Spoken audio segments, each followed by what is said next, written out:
सबको नमस्कार। कोरोना से निपटने के लिए दिल्ली में हम लोगों ने लॉकडाउन लगाया है। लॉकडाउन लगाना ज़रूरी था ताकि कोरोना के केसेस में कमी आ सके, चेन टूट सके। लेकिन हम सब लोग जानते हैं कि लॉकडाउन खासकर गरीब लोगों के लिए बहुत बड़ा आर्थिक संकट पैदा कर देता है, खासकर उन लोगों के लिए जो दिहाड़ी करके रोज़ कमाते हैं, रोज़ खाते हैं। ऐसे लोगों के लिए तो अपना घर चलाना मुश्किल हो जाता है। पिछले हफ्ते हम लोगों ने खासकर मज़दूरों के लिए ऐलान किया था कि हर मज़दूर के अकाउंट में 5-5 हज़ार रुपये हम लोगों ने डालने का ऐलान किया था। उनके अकाउंट में 5-5 हज़ार रुपये जा भी चुके हैं। जो लोग बीमार होते हैं, जिनकी RT-PCR की रिपोर्ट पॉजिटिव आ रही है, उनको भी अलग से मदद करने की हम लोगों ने ऐलान किया था उन मज़दूरों के लिए। आज हम दो निर्णय हम लोगों ने लिए हैं। एक तो ये कि जितने दिल्ली में राशन कार्ड धारक हैं, लगभग 72 लाख राशन कार्ड धारक हैं, इन 72 लाख लोगों को अगले 2 महीने के लिए मुफ्त में राशन दिया जाएगा। इसका मतलब आप ये मत निकालिएगा कि लॉकडाउन 2 महीने चलेगा। भगवान ना करे ज़्यादा दिन चलाना पड़े, भगवान करे कि जल्दी केसेस कम होना चालू हों और जल्दी लॉकडाउन ख़त्म हो। लेकिन जो आर्थिक तंगी से गरीब आदमी जूझ रहा है, उसको मदद करने के लिए अगले 2 महीने के लिए सरकार ने निर्णय लिया है कि अगले 2 महीने के लिए सबको राशन मुफ्त दिया जाएगा दिल्ली सरकार की तरफ से।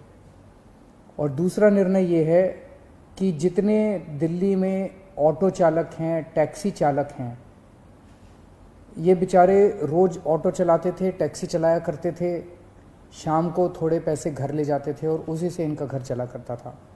इन लोगों के घर में कोई बहुत ज़्यादा सेविंग्स भी नहीं होती, गरीब लोग होते हैं। पिछले कुछ हफ्तों से दिल्ली के अंदर लॉकडाउन है, जिसकी वजह से इन लोगों की रोज़ी रोटी बिल्कुल ख़त्म हो गई है, बिल्कुल बंद हो गई है।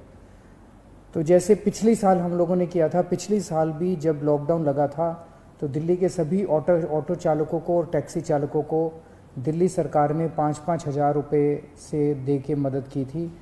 आज भी हम ये निर्णय लिया है कि हम दिल्ली सरकार सभी ऑटो चालकों और टैक्सी चालकों को 5-5 हज़ार रुपये देकर मदद करेगी, ताकि उन लोगों को इस आर्थिक तंगी के दौर में थोड़ी सी मदद मिल सके। मैं ये तो नहीं कहूँगा कि उनकी सारी जो जितने डेली वो कमाते थे वो उससे मदद होगी, लेकिन मैं उम्मीद करता हूँ कि इस आर्थिक तंगी के दौर में उनको मदद मिलेगी। तो लगभग पिछली बार भी हम लोगों ने 1,56,000 ऐसे ड्राइवर्स की मदद की थी। उन सब की मदद इस बार भी दिल्ली सरकार करेगी। ये बहुत ही कठिन दौर है जिससे हम सब लोग गुज़र रहे हैं, और ख़ास तौर से ये जो सेकंड वेव आई है, ये सेकंड वेव तो बहुत ज़्यादा ख़तरनाक है। हम सब लोग देख रहे हैं कि चारों तरफ कितना दुख है, चारों तरफ लोग कितने परेशान हैं, चारों तरफ लोग कितने बीमार हैं।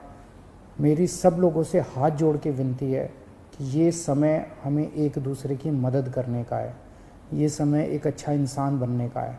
सब लोग, चाहे वो किसी भी पार्टी के हों, चाहे इस पार्टी के हों, चाहे BJP के हों, चाहे कांग्रेस के हों, चाहे आम आदमी पार्टी के हों, सब लोग आपस में मिल के एक दूसरे की मदद करें। इस वक्त कोई राजनीति नहीं करनी, सब मिल के करें। चाहे किसी भी धर्म के हों, चाहे किसी भी जात के हों, ये बीमारी तो किसी को नहीं देखती। चाहे अमीर हो चाहे गरीब हो, सब एक दूसरे की मदद करें। अगर कोई बीमार है, उसको अस्पताल में एडमिट कराने की मदद कर सकते हैं। अगर कोई किसी को बेड नहीं मिल रहा, उसको बेड दिलवाने में, ढूंढने में उसकी मदद कर सकते हैं।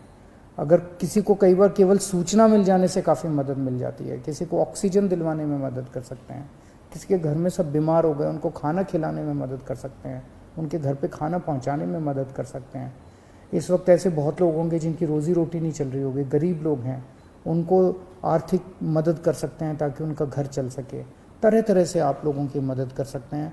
मेरी सब लोगों से अपील है, हाथ जोड़ के अपील है कि सबकी मदद कीजिए, एक दूसरे की मदद कीजिए। बहुत पुण्य लगेगा और तभी देश की तरक्की होगी। और अगर हम सब मिलके इससे लड़ेंगे तो मुझे पूरी उम्मीद है कि बहुत जल्द हम कोरोना से जीत पा लेंगे। नमस्कार।